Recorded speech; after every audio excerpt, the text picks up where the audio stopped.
하나님 살아 계십니다. 예수님 여기 계십니다. 성령님 역사하십니다.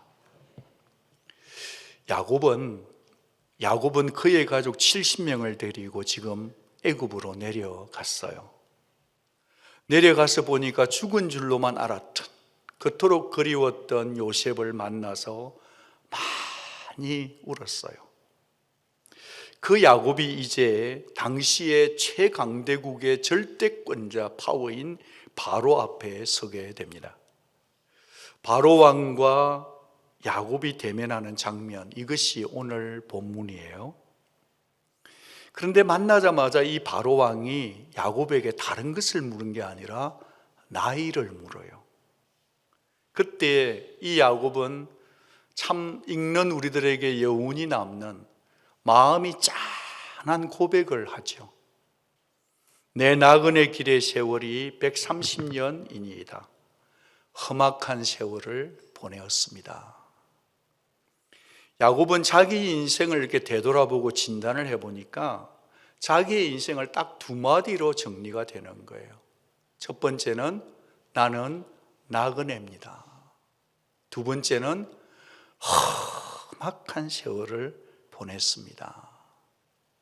여기 험악하다는 이 말은 원어적으로 보면 히브리어로 라아입니다. 이 라아는 고통을 느낄 때 쓴 단어예요. 육체적인 고통, 정신적인 고통을 느낄 때 썼을 뿐 아니라 하나님 앞에 죄를 지은 인생이 영적인 어떤 그 죄의식 때문에 고통스러울 때 쓴 단어가 라아, 험악하다입니다. 그러니까 야곱은 자기의 한평생을 돌아보니까 온통 고통 속에서 살았다고 하는 뼈아픈 고백인 겁니다. 야곱의 고백을 통해서 우리도 확인하게 되는 것은 우리 역시도 사실은 고통을 겪고 살고 있다, 그런 거죠. 인생은 험악한 길이다. 인생은 나그네 길이다.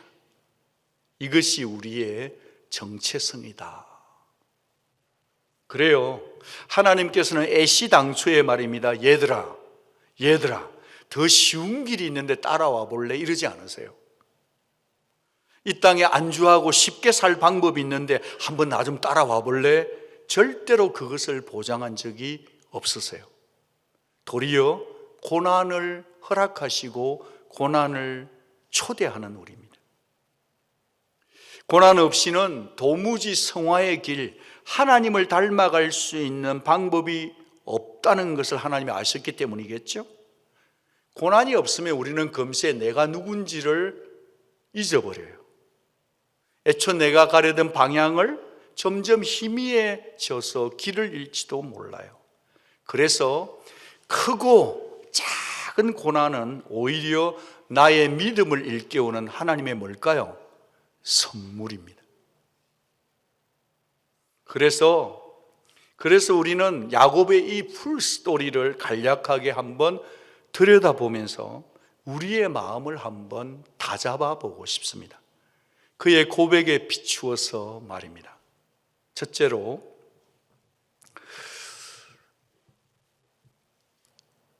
험악한 길이었다는 거예요. 모든 것을 소유하고 싶었던 고단한 인생, 그것이 야곱의 일생이었다는 겁니다. 여러분, 야곱하면 어떤 이미지가 떠오르시는지요? 악착 같아요. 자아가 아주 강해요. 고집이 세요. 잔머리의 대가예요. 굉장히 목표지향적이에요. 이런 닉네임이 그를 따라가는 것은 너무 자연스러워요. 태어날 때부터 그랬어요. 자기가 엄마 뱃속에서 나오려고 하는데 형 에서가 먼저 나가는 거야. 참을 수가 없는 거야. 뒷다리를 꽉 잡고 못 나가게 하는 거야. 그가 야곱이었습니다. 그래가지고 이 장자권을 얻기 위해서 이 에서 형이 배고픈 걸 못 참으니까 팥죽 한 그릇을 딱 줘가지고 장자권을 가로채버리는 거예요. 일단 가로채야 돼. 챙겨놔야 속성이 풀리는 사람, 야곱이었습니다. 눈 어두운 아버지를 속여서 어떻게 하든지 장자권을 가로챈 인물, 도둑질한 인물이었습니다. 이 계책을 짜는데 한몫한 사람은 어머니였습니다. 리브가였어요. 이 리브가는 태중에 이 쌍태를 품었는데 어느 날 하나님께서 큰 자 에서가 작은 자 야곱이를 섬기리라는 하나님 말씀을 받았거든요. 그러니까 이 정말 약속을 편애했던 야곱에게 늘 얘기해. 야곱아, 너 있잖아, 네 형이 네한테 절할 거야, 이랬단 말이에요. 그러니까 뭐 어차피 이루어질 하나님의 뜻인데 뭐 그러면서 죄책감 하나도 없이, 일도 없이 이 어머니와 아들이, 어머니가 주도적이 되어서 아빠를 속이고 장자권을 가로챘던 겁니다. 여기까지는 꽤 괜찮았어요. 그러나 말입니다, 인간적인 방법으로 약속을 이루어자 했던 그 죄의 대가, 거짓말의 대가는 엄청났습니다. 누가 이런 말을 했어요? 속임과 사기가 대가 없이 덮일 수 있다고 생각하는 것은 진리에 도전하는 것이라고 말입니다. 속이고 사기치면서 아무런 대가를 치르지 않을 거다, 덮을 수 있다고 생각하는 것은 진리이신 하나님을 대항하는 것입니다. 리브가 어머니는 생각했어요. 애써 저 애는 뭐 성격이 급하고 아무리 열받아도 맛있는 거 하나 해주면 성질 깔아지는 애야, 그렇게 생각하고 야곱을 외삼촌 라반 집으로, 자기 오빠 집으로 피신을 시켜요. 갔다가 한 2주만 있으면 올 거야. 웬걸 2년이 지나도 못 와요. 12년이 지나도 못 와요. 20년 지나도 못 돌아오는 거예요. 엄마하고 생이별을 한 거예요. 엄마의 그 장깨 때문에. 심지어 그 엄마가 죽었을 때 임종을 볼 수 있었을까요? 없었을까요? 봤다면 제가 왜 질문하겠습니까? 못 봤어요. 형은 형대로 열받은 거예요. 내 이놈의 야곱이 거짓말쟁이를 내 죽여버릴 거다, 이러면서 적대감을 키우면서 세월을 낭비하고 살았을 게 뻔합니다. 나중에 잡으러 오잖아요. 죄는 뭐냐, 꼼수는 뭐냐, 그 영향력이 굉장히 파괴적이에요. 죄는 뭐냐, 우리의 인간관계를 다 산산조각 내고 만다. 뭐가요? 죄와 거짓이. 이제 그렇게 피난을 간 이 야곱이 어디로 갔냐? 밧단 아람으로 갔습니다. 어디로 갔다고요? 밧단 아람으로. 거기 외삼촌 라반이 살고 있었는데 거기서 야곱은 그냥 편하게 두 다리 뻗고 잤을까요? 그랬다면 제가 왜 설교하겠습니까? 그야말로 고난에 고난이 줄줄이 다발다발 끊어지질 않는 거예요. 자기가 상당히 속이는 전문가인데, 자기는 속이는데 학사학위가 있는데 외삼촌 집에 가운데 속이는 박사가 있는 거야. 외삼촌이 진짜 노동력 착취하면서 죽여버리는 거예요. 그런데 은근히 잘해주는 척하면서 다 뺏어가 버리는 거예요. 삼촌을 만나서 20년을 종살이를 해요.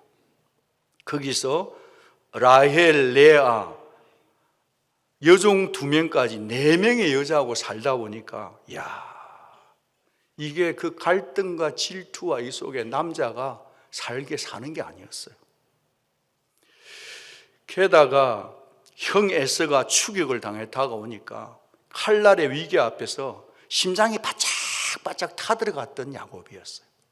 세겜에서는 자기 그 외동딸 하나가 성폭행을 당했어요. 분노한 아들들, 오빠들이요, 그냥 세겜 사람 다 죽여버리는 거예요. 칼 들고 가서. 그러니까 이 야곱이 이민자잖아요. 무서워가지고 얘들아 다 챙겨가지고 밤에 야간 도주한 게 누구죠? 야곱이었어요. 약복강 나루트에서 복을 받아볼 거라고 막 씨름을 하다 보니까 허벅지를 쳐르니까 이게 장애인이 되고 쩔뚝 이러는 거예요. 여러분, 게다가 이 루벤, 자기 큰아들이 자기의 스텝 마음하고 또 성적인 불륜을 일으키는 거예요. 이 야곱의 마음이 어떻겠어요 도대체. 그러다가 요셉도 잃어버렸잖아요. 짐승에 물려 죽었다 그러고, 말년에는 심한 기근 때문에 죽을 고생을 하고 있던 야곱이었습니다. 그의 삶은 한마디로 고통과 아픔으로 얼룩진 세월, 어떤 세월을 보냈다고요? 험악한 세월을 보낸 거예요. 어쩌면 안 풀려도 그렇게 안 풀리죠. 어쩌면 얽혀도 이렇게 얽히죠. 좀 뭐 얻었다 싶으면 없어. 생각지 못했는데 도둑을 만나. 하는 것마다 꼬여요. 분명히 이렇게 가면 잘 될 줄 알았는데 길이 늘 어긋죠. 연거푸 좌절과 낭패를 경험하고 자기 뜻과 상관없는 억울함 당하고 그렇게 보낸 세월이 130년인데 험악한 시간이었습니다. 그러니까 집 떠난 이후의 야곱 전체의 삶의 무게를 한마디로 표현하면 어떤 세월이에요? 험악한 세월입니다. 여러분, 여기서 우리가 수학 시간으로 잠깐 좀 들어가 보면 좋겠는데요, 무리한 추측을 하지 말고 성경이 분명히 가르쳐주는, 명시해 놓은 만큼 야곱의 나이를 한번 우리가 살펴보면 좋겠어요. 지금 야곱이 몇 살이죠? 성경 속에서 130년이에요. 그럼 요셉의 나이는 몇 살쯤 됐을까요? 39살쯤 됐어요. 야곱 아빠하고 요셉이가 만났을 때 요셉의 나이는 39쯤. 어떻게 알 수 있죠? 30대 에집트의 국무총리가 됐어요. 7년 동안 풍년이 왔어요. 그리고 나서 2년 동안 흉년이 들이닥쳤을 때 아버지하고 만난 거예요. 그러니까 요셉의 나이가 몇 살이에요? 39살과 130세의 아버지가 만났어요. 늦둥이에요. 요셉은 어디서 태어났죠? 외삼촌 집에 있는 밧단 아람에 있을 때 태어났어요. 창세기 30장 25절에서 그걸 알려줘요. 야곱이가 외삼촌 라반 집에서 떠나기 조금 전에 요셉을 낳았다고 성경은 가르쳐 줍니다. 외삼촌 집에 얹혀 살은 지 20년. 요셉을 낳을 때 야곱의 나이가 91세니까 아무리 적게 잡아도 야곱이 처음 자기 집을 떠날 때가 몇 살쯤 됐을까요? 71세쯤 되었습니다. 결혼은 안 했는데 청년이 아니었어요. 저는 야곱이 참 깨어 일어난 후 돌탄을 쌓은 것 본바. 나 이럴 때 야곱이 20살인 줄 알았어요. 20살은 돌백 메고 자도 목이 안 아파. 근데 착각이었어요. 성경적으로 따져보니까 야곱이가 떠났을 때가 몇 살이에요? 71살 정도 된 사람이에요. 70살 된 사람인데 아직 결혼했어요? 못했어요? 못하고 있었어요. 왜 못 갖는가 하니까 요즘 청년 형제 자매들이 결혼을 하고 싶은데 자꾸 나이 들어가도 안 되는데 실망할까 봐서 요셉이가 내는 70살까지 결혼 안 했거든 이러는 것 같아요.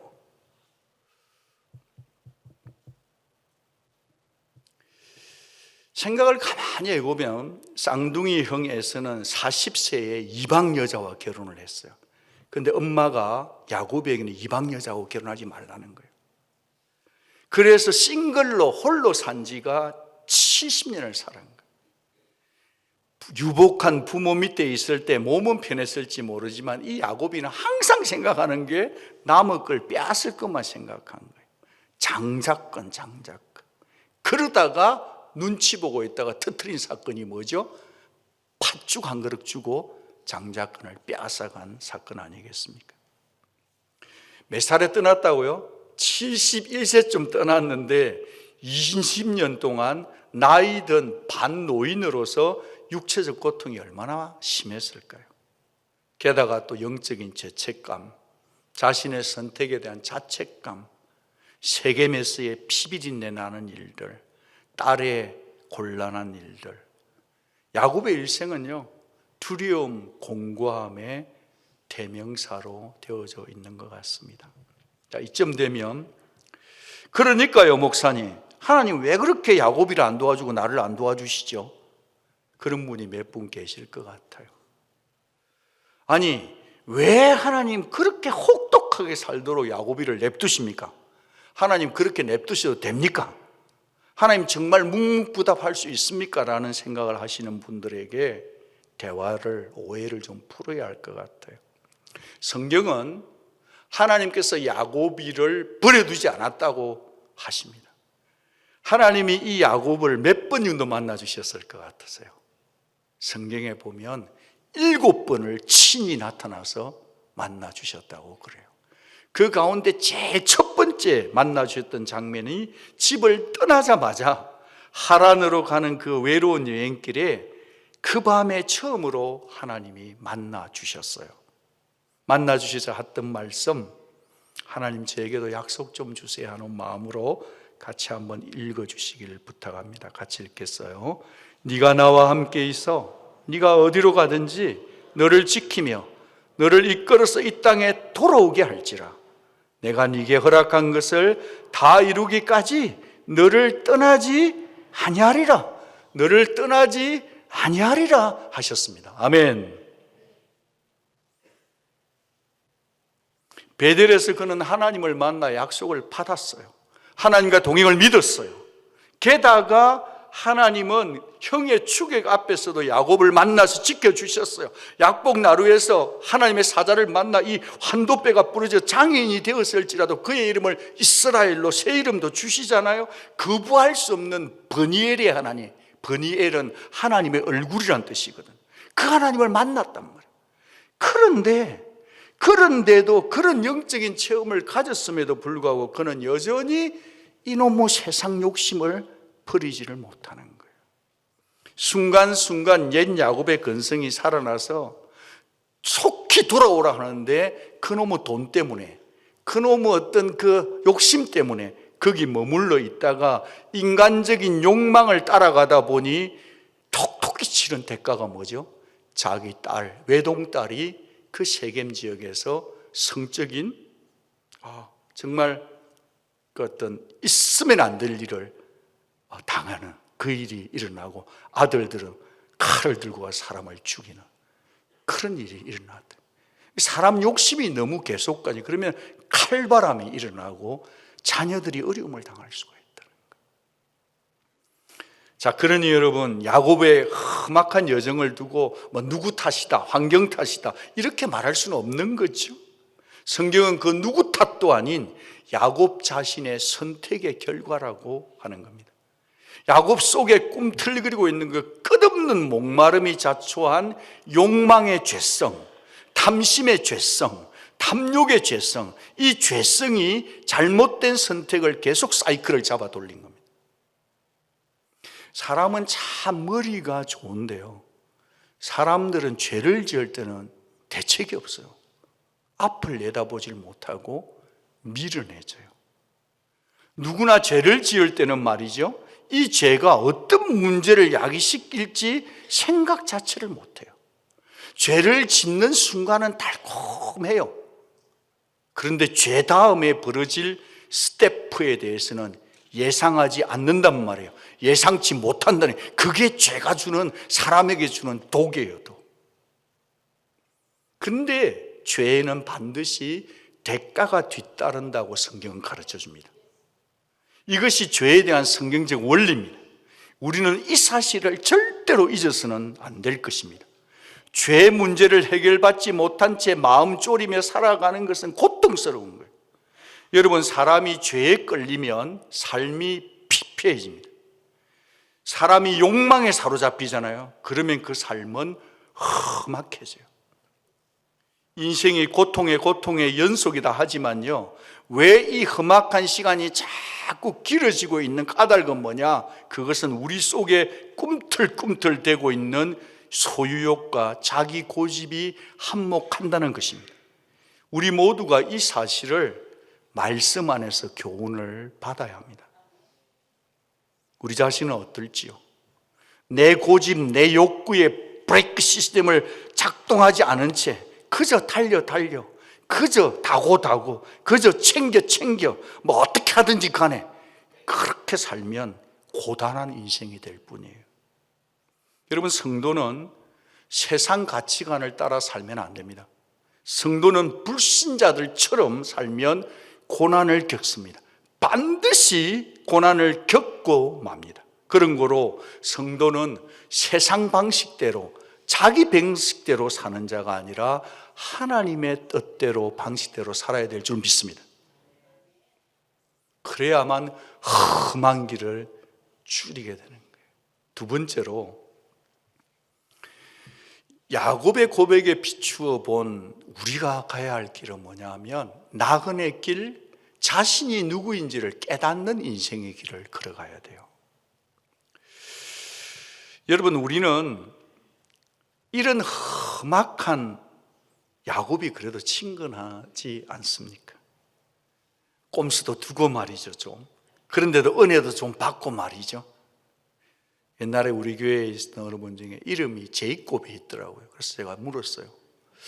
아니, 그 제이콥 이름 하는 거 그게 그렇게 쉽지는 않았을 것 같은데 왜 제이콥? 나는 야곱이에요. 그렇게 했습니까? 하니까 하도 자기가 죄를 많이 지어서 내가 죄인인 줄을 좀 밝히고 살라고 자기 이름을 제이콥이라 지었고, 목사님 그 뒤에는 숨겨져 있는데 제이콥 앤 이스라엘이라고 돼 있다고 그렇게 얘기를 하더라고요.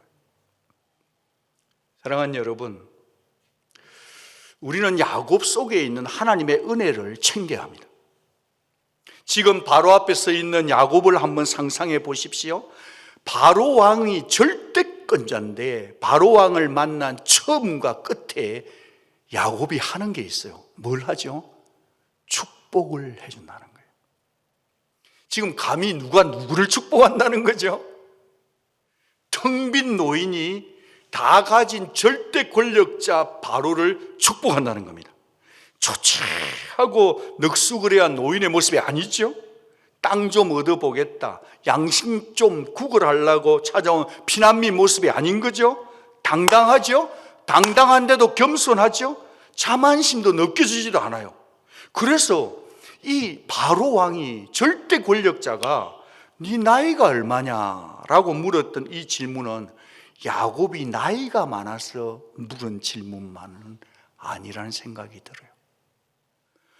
나이가 많고 나이가 많으면 아무리 자기가 왕이라도 나이 많은 사람이 몇 살이에요? 이 말 잘 못 묻거든요. 근데 이 사람은 세상을 통치하는 바로왕 앞에서는 전부 다 자기 앞에 하면 그냥 찍소리 못하고 늘 당신이 옳습니다, 이렇게 해서 그냥 이렇게 기가 죽어 있는 신하들이 잔뜩인데, 이 늙은 할아버지는 뭐가 당당해. 그런데 다리는 절어. 다리는 절고 있는데 너무 당당한 거예요. 그 속에 좀 뭐가 있는 게 저리 당당하지 해서 그대의 나이가 얼마요? 라고 물었다고 저는 성경을 읽고 싶습니다. 그 속에 있는 당당함, 하나님이 그 속에 계시니까요. 나이를 물었는데 이렇게 얘기합니다.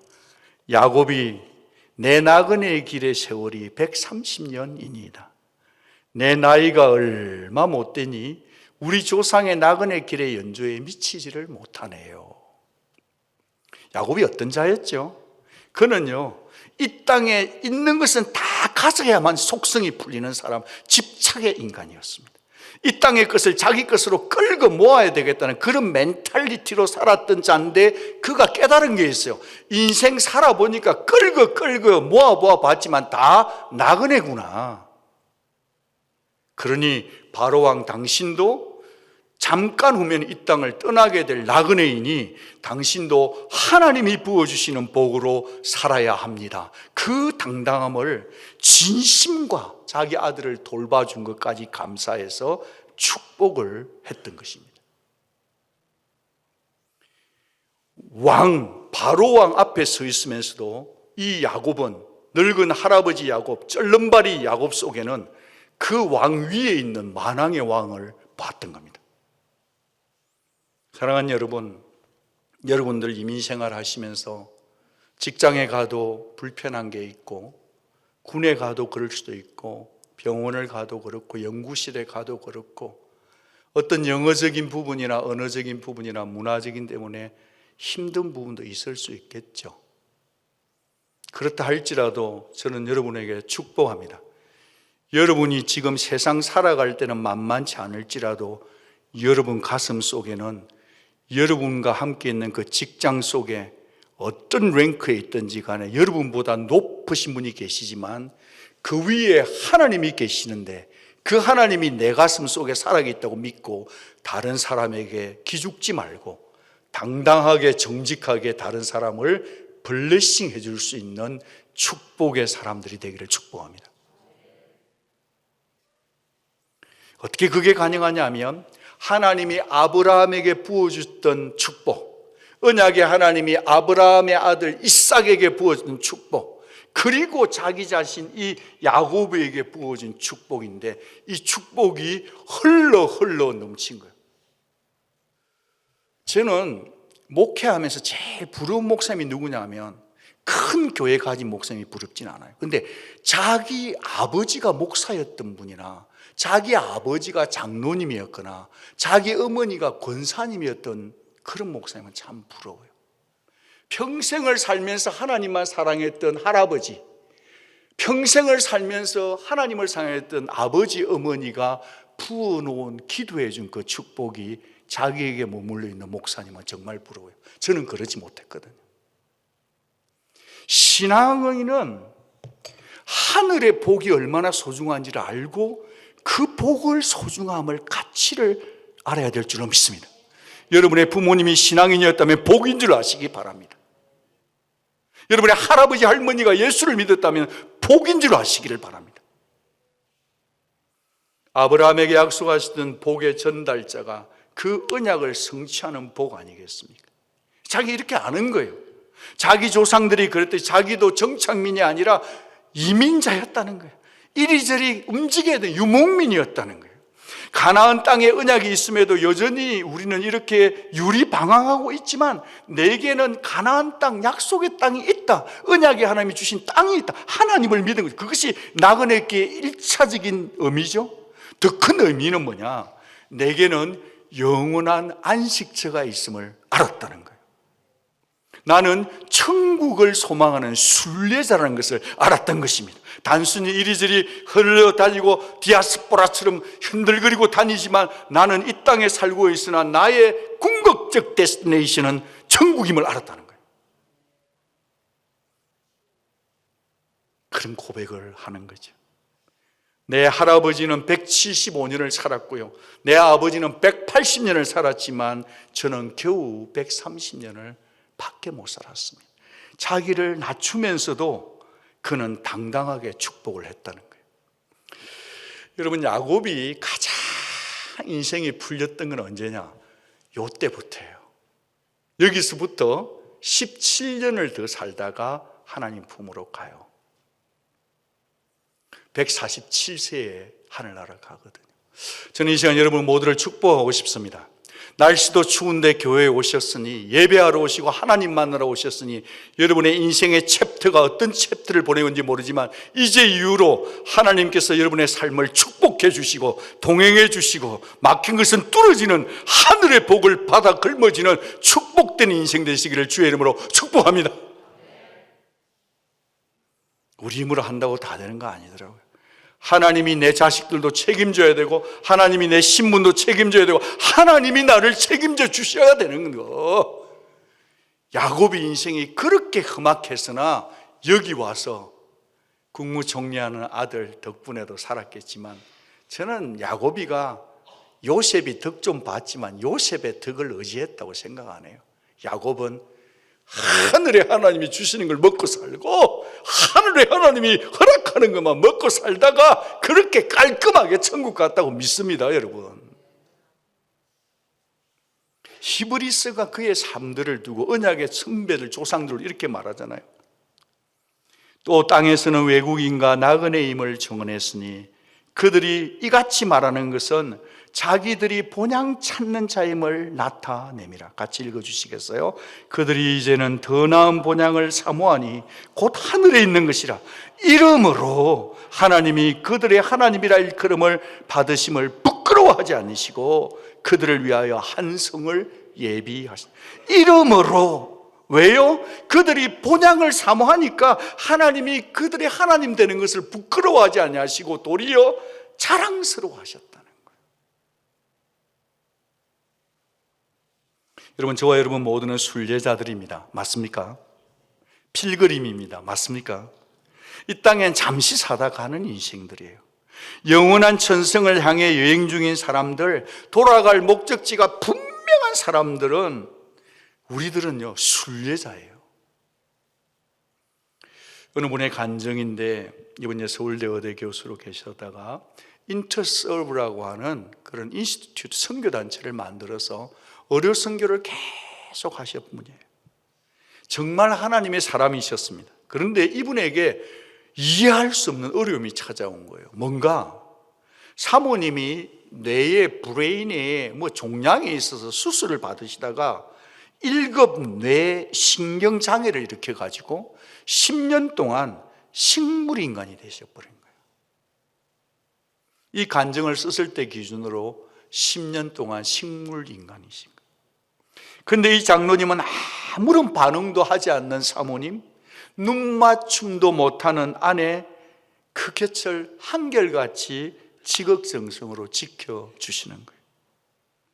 자기들이 은퇴하고 때가 되면 서울 근교에다가 지친 선교사님들을 초대해서 잘 섬기겠노라고 예비해 줬던, 말기 암 환자들을 섬기겠노라고 사주던 땅을 그냥 그대로 호스피스 기간에 통째로 다 기증했습니다.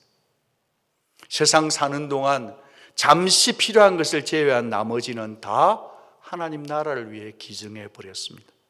이 박 교수님이 가는, 천국 향해 가는 크리스찬의 모습이 비추어지더라고요. 이분이 소원이 하나 있대요. 그건 뭐냐면, 언젠가 사랑하는 아내가 지금은 미동도 못하고 누워만 계시지만 머지않아 천국에 가고 자기도 천국에 가게 되면 그 사랑하던 사모님과 함께 만나서 이야기 좀 하고 싶고 얘기 좀 하고 싶은, 그것이 꿈이요 기대라고 했습니다. 혹시 오늘 부부싸움 하고 오신 분이나 요즘 부부간에 좀 퉁치고 계신 분들이 계시면 회개하시기 바랍니다. 천국 가서 그 사모님하고 얘기 한마디만 해줘도 그것이 꿈이라는 거예요. 10년 동안의 기대가 그거라는 거예요. 그래서 부부끼리 서로 얘기도 하고, 어떨 때는 서로 다르니까 좀 의견 차이가 있어도 말이죠, 서로 부부끼리 말하고 살면 감사한 줄 알고 사시기 바랍니다. 하나님에게는 배달 사고가 없어요. 원래 딱 맞추어서 안성맞춤으로 보낸 분들이니까 집에 가서 서로 사이좋게 손잡고, 내 남편이 세계 최고야, 내 아내가 세계 최고야, 그러면서 사이좋게 잘 사시기 바랍니다. 이 박 교수님 어떻게 이렇게 살 수 있죠? 그리스도를 통해 죄사함의 은혜와 영생의 소망을 가진 자가 아니라면 어떻게 이 아름다운 소망을 간직하고 자기 것을 다 내려놓고 사랑하는 아내를, 눈도 못 맞추는 아내를 간호하며 살 수 있을까요? 천국 소망, 예수 소망, 나 같은 죄인 구원해 주신 예수를 믿는 믿음 때문에 할 수 있는 줄로 믿습니다, 여러분. 그러니 자꾸 옛날 옛사람 야곱처럼 살지 맙시다. 이 땅이 내 집이 아닌데 자꾸 이 땅에다만 내 마음을 쏟아붓지 말자고요. 좀 나그네 정신이 분명하지 않으면, 순례자로 산다는 게 분명하지 않으면, 우리는 또 이 예배 끝나고 나면 끌고 모으고 돈 그거 쌓고 막 욕심 속에 또 끌려갈 수 있는 우리들이거든요. 경쟁해야 되니까 다발 스트레스 안고 살아갈 게 뻔합니다. 여러분, 천국 여정까지 우리는 이 땅에서 먹고 살아야 되는 것도 있지만 나그네 영성이 아니라 순례자의 영성으로 살아갈 수 있기를 바랍니다.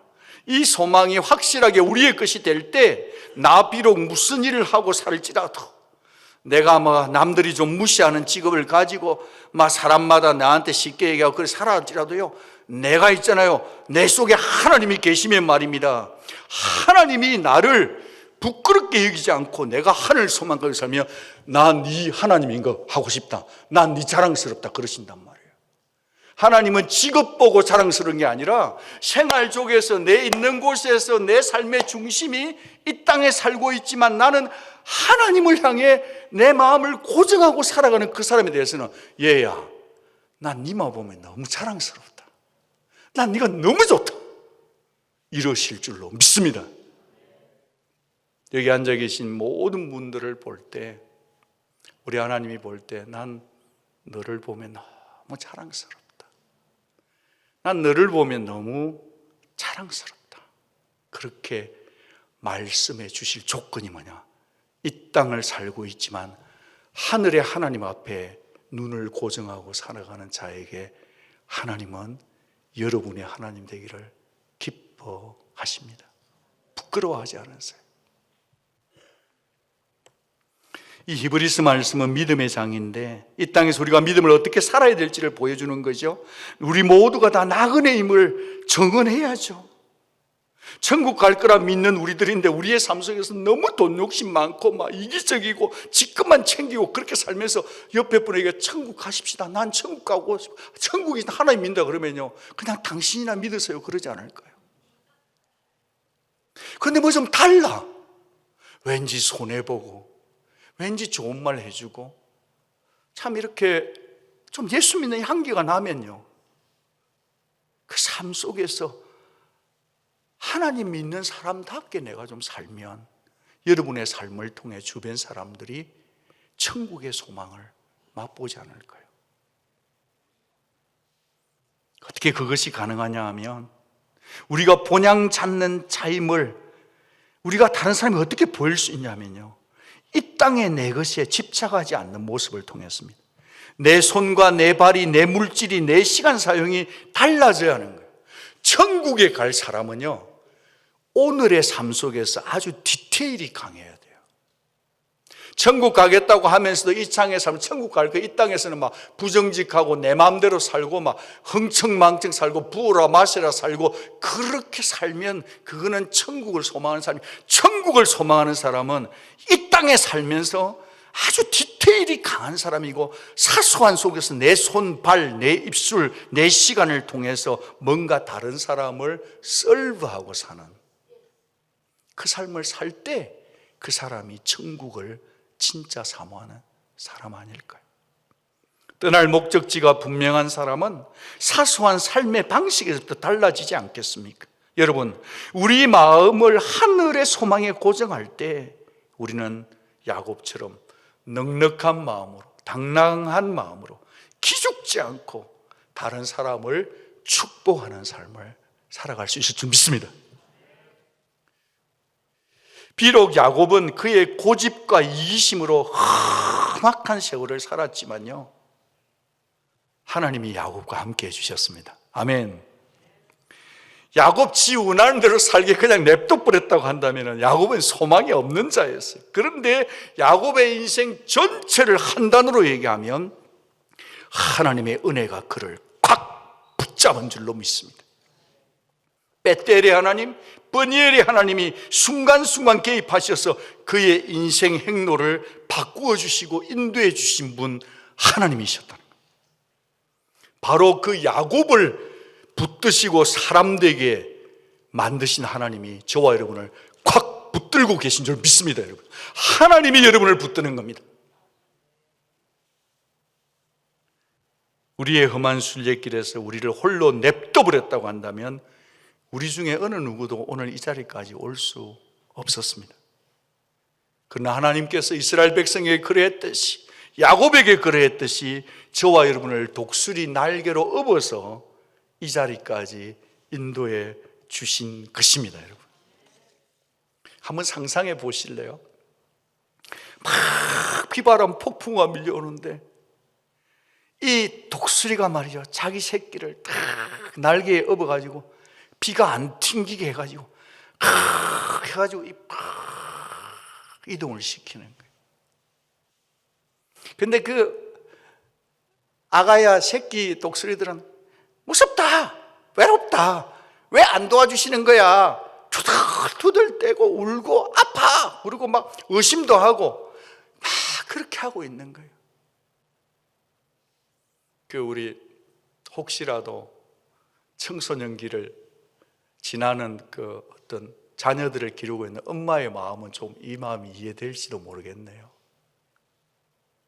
실상은 그분의 날개에 엎혀서 막 없다고 모자란다고 불평하고 왔지만, 실상은 하나님의 은혜의 날개가 저와 여러분을 품고 보호하고 지켜주고, 교통사고에서도, 재정 문제에서도, 비자 문제에서도, 인생 모든 문제에서, 자녀 문제에서도 하나님이 은혜를 베푸셔서 저와 여러분을 여기까지 지켜오신 줄 믿으시기 바랍니다.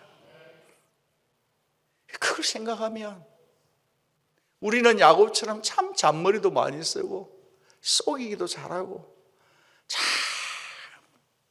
참 그런데, 그 신실하신 하나님이 그 야곱이를 안 버리고 끝까지 데리고 가듯이, 그 신실하신 하나님이 저와 여러분을 끝까지 포기를 못 하시는 거예요. 그 하나님이 저와 여러분을 끝까지 인도해 주고 계시니, 그 하나님을 생각하면 자꾸 눈물이 나는 거죠. 너무 감사하고 너무 고맙고. 오늘 적용 찬송은 하나님 한 번도 실수한 적이 없다는 찬송을 막 부를 겁니다. 지금 여러분의 인생이 꿀꿀하고 힘들고 되는 게 많고 이래도 하나님 절대 실수하는 분 아니세요. 믿어버려요. 하나님 오늘 여러분에게 복을 주셔서 돌려보낼 겁니다. 여러분, 이 추운데 여기 예배드리러 왔는데 하나님이 여러분을 복 주시려면 누가 복 주겠습니까? 여러분 답답하고 힘들고 꼬이고 힘든 상황이 있을지라도 하나님을 믿으십시오. 하나님을 믿으면 그분이 여러분을 절대 놓치지 않고 책임져 주십니다. 여러분, 그러니 여러분, 야곱은 장자권의 복을 그렇게 원했잖아요. 그 복은 하나님만이 주시는 복인데, 이 에서는 아이고 장자권 그 필요 없어, 팥죽 한 그릇 쪽에 팔아버린 거예요. 그걸 뭐라 그러냐, 망령되었다 그래요. 노망들었다 그러는 거예요. 뭐죠? 인생 살아가면서 먹는 거 급급하고 돈에 급급하다 보면 영적인 것을 다 걷어차버리는 거예요. 그런 의미에서 우리는 S의 길을 가지 말고 야곱이 그렇게 하나님의 은혜를 사모했던, 우리 모두가 좀 하나님 중심으로, 하나님 은혜 중심으로 살아갈 수 있는 그 야곱의 그 끈질긴 그 마음을 우리 모두가 좀 가질 수 있기를 축복합니다. 더 중요한 것은 야곱이가 그렇게 할 수 있는 건, 그렇게 하면 인간적인 설교를 잘 못하는 거예요. 하나님이 야곱 속에 믿음을 심어주셔서 하나님만 사랑하고 하나님 앞에 복 받고 싶어서 목숨을 거는 그 마음을 선물로 야곱에게 심어 주신 것입니다. 여러분이 오늘 이 자리에 예배드리러 오신 것도 하나님이 여러분을 사랑하시고 너는 내 신부다, 내 아들이다 하셨기 때문에 저와 여러분이 이 자리에 나와 예배드리고 계신 줄 믿습니다. 은혜인 것입니다. 그러니 그 신실하신 하나님을 붙들 때 내 인생이 지금 아무리 험악하고 비참하고 내 마음대로 되지 않는 부분이 있을지라도 동행해 주시는 하나님, 그분이 이길 힘을 주실 거라 믿고 우리의 마음을 꽉 다잡고 하나님의 신실하심을 붙들고 참으로 이 언약의 길을 잘 걸어가는 저와 여러분 모두가 되기를 주 예수 그리스도 이름으로 축복합니다.